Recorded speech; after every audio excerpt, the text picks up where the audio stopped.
Hello students, welcome to math with Zarish Mughal. आज जो है हम डिस्कस करने जा रहे हैं, we are discussing about the roots of the quadratic equation कि which types of the natures of the roots of the quadratic equation exist. कौन सी नेचर है क्वाड्रेटिक इक्वेशन के रूट्स की जो हम आज डिस्कस करेंगे। वो ये मैंने 4 नेचर्स जो है राइट डाउन कर ली हैं स्टूडेंट्स, ये हम आज डिस्कस करेंगे। तो स्टूडेंट्स, सबसे पहले आपको ये जानना होगा कि क्वाड्रेटिक इक्वेशन का जो फॉर्मूला है वो क्या है। स्टूडेंट्स, क्वाड्रेटिक इक्वेशन का जो फॉर्मूला है, एक जर्नल फॉर्मूला है एक जर्नल इक्वेशन के लिए। स्टूडेंट्स, ये देखिए एक जर्नल इक्वेशन दी हुई है क्वाड्रेटिक इक्वेशन, ये एक जनरल इक्वेशन है। इसको इसके अंदर जो अननोन वेरिएबल है x, उसको जब आप फाइंड करते हैं तो उसका क्या फॉर्मूला है, minus B plus minus square root of B square minus 4ac over 2a। Students, ये फॉर्मूला है। अगर मैं इसमें से ये जो स्क्वायर रूट के अंदर वाला पार्ट है इसको मैं सेपरेट कर लूँ, B square minus 4ac। Students, ये जो पार्ट है इससे हम लोग कैलकुलेट करते हैं nature of the roots of the quadratic equation कि क्वाड्रेटिक इक्वेशन की जो रूट्स हैं उनकी क्या नेचर होगी। वो रियल होंगी, अनरियल होंगी, रैशनल होंगी, इरेशनल होंगी, इमेजिनरी होंगी, या रियल नंबर्स होंगे, इक्वल होंगे या अनइक्वल होंगे। स्टूडेंट्स, ये जो पार्ट है ये बहुत ज़्यादा इंपॉर्टेंट है। इसकी बेस पे हमें पता चलेगा कि रूट्स की जो है नेचर क्या है। तो स्टूडेंट्स, ये देखें, ये वाले पार्ट की बेस पे मैंने सारी जो है कंडीशंस लिखी हुई हैं। तो अब हमें इस पार्ट को जो है काफ़ी गौर से देखना है। तो स्टूडेंट्स, इसको कहते हैं, एक्चुअली इसका एक नाम भी है, इसको कहते हैं डिस्क्रिमिनेंट। आपने सुना ही होगा डिस्क्रिमिनेंट। ठीक है स्टूडेंट्स, मैंने यहाँ पर लिखा भी हुआ है discriminant of the quadratic equation B square minus 4ac। ठीक है स्टूडेंट्स, अब आपको एक क्वाड्रेटिक इक्वेशन दी जाती है और वो सोल्व्ड है और उसका आंसर आपको गिवन है, और वो कहते हैं कि इस जो मैंने हमने आंसर दिया है इसकी नेचर बताएं कि ये रूट्स जो निकले हैं, रूट्स एक्चुअली जो आंसर होते हैं क्वाड्रेटिक इक्वेशन से, एक्स के जो दो वैल्यूज़ निकलती हैं, एक वैल्यू निकले या दो, जैसे 4 और 5, ये जो है एक्स के रूट्स हैं। तो वो कहते हैं कि उन रूट्स की जो है वो क्या जो है नेचर है। तो स्टूडेंट्स, ये 4 की पॉइंट्स हैं, इनको आप जहन में रख लें, जिनकी वजह से आप लोग जो है अंडरस्टैंड कर पाएंगे कि नेचर क्या है क्वाड्रेटिक इक्वेशन की। तो फर्स्ट वन है B square minus 4ac is greater than 0। अगर जो आपका डिस्क्रिमिनेंट है बी स्क्वायर माइनस 4ac वो ग्रेटर देन है 0, मीन्स कि वो 0 से बड़ी वैल्यू आ रही है। जैसे फॉर एग्जाम्पल 0 से बड़ी वैल्यूज़ क्या होती हैं स्टूडेंट्स, आपने नंबर लाइन देखी है, सेंटर पे 0 होता है। 0 से बड़ी वैल्यू 1 2 3 4, ये सारी जो है 0 से बड़ी वैल्यूज़ हैं स्टूडेंट्स। तो अगर कोई भी आंसर इस टाइप का आ रहा है, जैसे मैंने ये फॉर एग्जांपल कोई आंसर ऐसे ही राइट डाउन कर दिया 4 to 5, अगर ये ऐसे का आ रहा है और इज़ अ परफेक्ट स्क्वायर। अब स्टूडेंट्स देखें, अब इनमें से परफेक्ट स्क्वायर कौन है, स्क्वायर रूट ऑफ 4। 4 जो है, अगर मैं इसका स्क्वायर रूट ले लूँ तो आंसर आएगा 2। परफेक्ट स्क्वायर वो होता है जिसका हम स्क्वायर रूट लें और आंसर जो है पॉइंट्स में ना आए। स्टूडेंट्स, मैं आपको इसको क्लियर कर देती हूँ। ये देखिए परफेक्ट स्क्वायर क्या होता है, जैसे 25 है, ये एक परफेक्ट स्क्वायर है, 5 5 25। ठीक है, जैसे 16 है, ये 4 का स्क्वायर रूट है, जैसे 9 है, ये 3 का है। पर अगर मैं 2 का लूँ स्क्वायर रूट तो स्टूडेंट्स 1 पॉइंट समथिंग आएगा। तो जो पॉइंट्स में आता है वो नॉट अ परफेक्ट स्क्वायर, वो परफेक्ट स्क्वायर नहीं होता। पर जो पॉइंट्स में नहीं आता, रैशनल होता है, वो होता है परफेक्ट स्क्वायर होता है स्टूडेंट्स। ठीक है स्टूडेंट्स, आई होप आपको परफेक्ट स्क्वायर और नॉट परफेक्ट स्क्वायर की समझ आ गई होगी।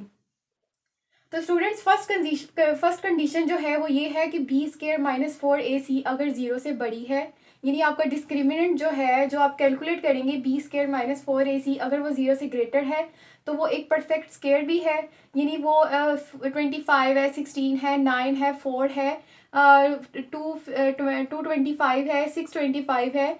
तो आप उसका स्क्वायर रूट ले लें, जो भी वैल्यू आए एक्स की आप उसका ऐसे स्क्वायर रूट ले लें कैलकुलेटर से। ये तो देखें, अगर वो पॉइंट्स में नहीं आ रहा तो वो परफेक्ट स्क्वायर है, वो फर्स्ट कंडीशन पे पूरा उतर रहा है।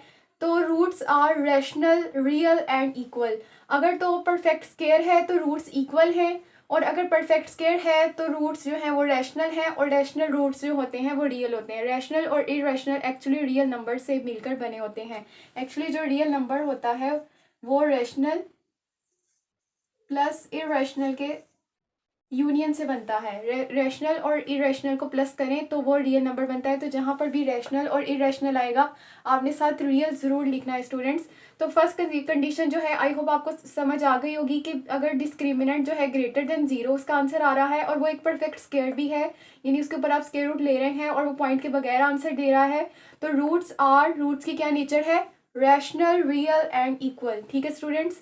उसके बाद सेकेंड कंडीशन है, अगर तो डिस्क्रिमिनेंट जो है हमारा B square minus 4ac, discriminant is B square minus 4ac, अगर वो ग्रेटर देन जीरो है but is not perfect square, पर वो परफेक्ट स्क्वायर नहीं आ रहा, ये जैसे स्क्वायर रूट ऑफ 2 है, स्क्वायर रूट ऑफ 1 है, स्क्वायर रूट ऑफ 3 है, यानी सारे वो प्राइम नंबर्स जो स्क्वायर रूट के अंदर आ रहे हैं अब उनका परफेक्ट स्क्वायर एग्जिस्ट नहीं करता, और जो हमारा डिस्क्रिमिनेंट है वो ग्रेटर देन जीरो है, भले वो ग्रेटर देन जीरो है पर उसका जो परफेक्ट स्क्वायर है वो एग्जिस्ट नहीं कर रहा, तो roots are irrational, real and unequal. ठीक है स्टूडेंट्स।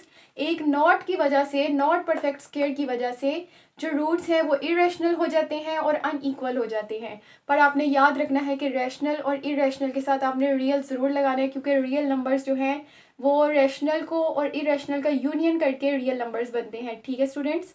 उसके बाद आई होप ये सेकंड वाली भी आपको क्लियर हो गई होगी कि अगर डिस्क्रिमिनेंट जो है is greater than zero, is not perfect square, roots are irrational, real and unequal.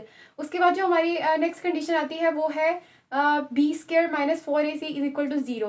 अगर आपका ये सारा फॉर्मूला लगाने से आंसर जो है वो ज़ीरो आ गया है, फॉर एग्जांपल x की जो वैल्यू है यहाँ पर वो ज़ीरो आ गई है, तो काम ही ख़त्म। Then roots are rational, real and equal. जो फर्स्ट वाली कंडीशन थी उसकी जो नेचर थी वही इसकी नेचर होगी। ठीक है स्टूडेंट्स। अगर तो परफेक्ट स्क्वायर आ रहा है, x को हमने कैलकुलेट किया और उसका आंसर फॉर एग्जांपल 16 आ रहा है, 9 आ रहा है, 25 आ रहा है, और वो एक परफेक्ट स्क्वायर हैं ये सारे, तो वो रूट्स जो होंगे वो रैशनल, रियल और इक्वल होंगे। पर अगर x का आंसर ज़ीरो आ रहा है फिर भी रूट्स जो हैं वो रैशनल, रियल और इक्वल होंगे। ठीक है स्टूडेंट्स। आपने याद रखना है कि अगर discriminant is equal to zero then the roots are rational, real and equal. अब लास्ट वाले पे हम आ जाते हैं, B square minus 4ac is less than zero. अगर जो हमारा डिस्क्रिमिनेंट है वो ज़ीरो से छोटा है, मींस के नेगेटिव, ज़ीरो से छोटी वैल्यूज़ क्या होती हैं, सारी नेगेटिव वैल्यूज़ होती हैं। स्टूडेंट्स आपने एक नंबर लाइन देखी होगी, ऐसे आपने बहुत दफ़ा देखी है, बहुत दफ़ा देखी है, यहाँ पर सारी प्लस की वैल्यूज़ होती हैं एक्चुअली, और यहाँ पर सारी जो हैं वो नेगेटिव की वैल्यूज़ होती हैं। अगर तो ज़ीरो से लेस देन है, लेस देन ज़ीरो, तो वो क्या है, सारी नेगेटिव वैल्यूज़, और अगर ग्रेटर देन ज़ीरो है तो वो सारी क्या है, positive values. If B discriminant is less than zero then the roots are imaginary. ठीक है। अगर आपका आंसर नेगेटिव में आ रहा है तो इमेजिनरी, सीधी बात है, इमेजिनरी। -3 आ रहा है, चाहे -16 आ रहा है, चाहे वो परफेक्ट स्क्वायर है पर साथ माइनस है, तो माइनस क्या करेगा, उसको इमेजिनरी बना देगा स्टूडेंट्स। तो ये थी वो nature of the quadratic equation जिन्हें हमने आज डिस्कस किया है स्टूडेंट्स। ये बहुत ज़्यादा इंपॉर्टेंट है, ये आपकी कॉन्सेप्चुअल बिल्डिंग के लिए बहुत ज़्यादा इंपॉर्टेंट है। क्वाड्रेटिक इक्वेशन को अगर आप डीप में पढ़ते हैं तो ये जो है बहुत इंपॉर्टेंट है। तो स्टूडेंट्स आई होप आपको ये बिल्कुल क्लियर हो गया होगा। पर अभी भी अगर आपको कोई इसमें प्रॉब्लम है तो आप लोग मुझसे कमेंट्स में पूछ सकते हैं। अदरवाइज़ अल्लाह हाफिज़ and thank you very much. और प्लीज़ मेरी वीडियो को लाइक करें और चैनल को सब्सक्राइब करें। Thank you very much.